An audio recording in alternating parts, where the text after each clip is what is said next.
ಪಚ್ಚಿನಡ್ಕ ನೋರ್ನಡ್ಕ ರಸ್ತೆಯಲ್ಲೊಂದು ಕೆಸರುಡೊಂಜಿ ದಿನ ಎಂಬ ಕಾಲ್ಪನಿಕ ಕಾರ್ಯಕ್ರಮದ ಪೋಸ್ಟರ್ ಸಾಮಾಜಿಕ ಜಾಲತಾಣಗಳಲ್ಲಿ ವೈರಲ್ ಆಗ್ತಾ ಇದೆ. ರಸ್ತೆ ದುರಸ್ತಿ ನಮ್ಮ ಹಕ್ಕು, ಸುರಕ್ಷಿತ ರಸ್ತೆ ನಮ್ಮ ಬೇಡಿಕೆ, ಸಾರ್ವಜನಿಕರು ಎಚ್ಚರಿಕೆಯಿಂದ ಸಂಚರಿಸಿ, ಹೀಗೊಂದು ರೀತಿಯಲ್ಲಿ ನಮಗೆ ರಸ್ತೆ ರಿಪೇರಿ ಮಾಡಿಕೊಡಿ ಎಂಬ ವಿನೂತನ ಹೋರಾಟ ಬಿಸಿ ರೋಡಿನಲ್ಲಿ ನಡೀತಾ ಇದೆ.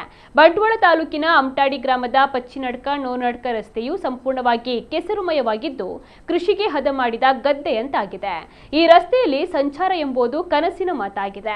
ಸುಮಾರು 300 ಮೀಟರ್ ಉದ್ದದ ಈ ರಸ್ತೆಯಲ್ಲಿ ಡಾಮರು ಕೂಡ ಸಂಪೂರ್ಣವಾಗಿ ಕಿತ್ತು ಹೋಗಿದ್ದು ಮಣ್ಣು ಮತ್ತು ಕೆಸರು ಆವರಿಸಿರೋದ್ರಿಂದ ಸಾರ್ವಜನಿಕರು ಜೀವವನ್ನ ಕೈಯಲ್ಲಿ ಹಿಡಿದು ಸಂಚರಿಸುವಂತಾಗಿದೆ.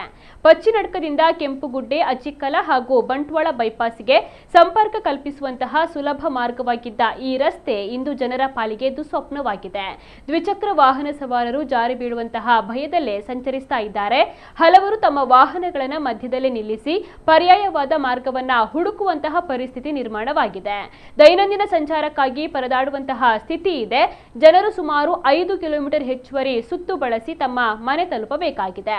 ಮಳೆಗಾಲ ಮತ್ತಷ್ಟು ತೀವ್ರವಾಗುವ ಮೊದಲು ಸಂಬಂಧಪಟ್ಟ ಇಲಾಖೆ ಹಾಗೂ ಜನಪ್ರತಿನಿಧಿಗಳು ತುರ್ತು ಕ್ರಮವನ್ನ ಕೈಗೊಂಡು ರಸ್ತೆ ದುರಸ್ತಿ ಕಾರ್ಯವನ್ನ ಆರಂಭಿಸಬೇಕು.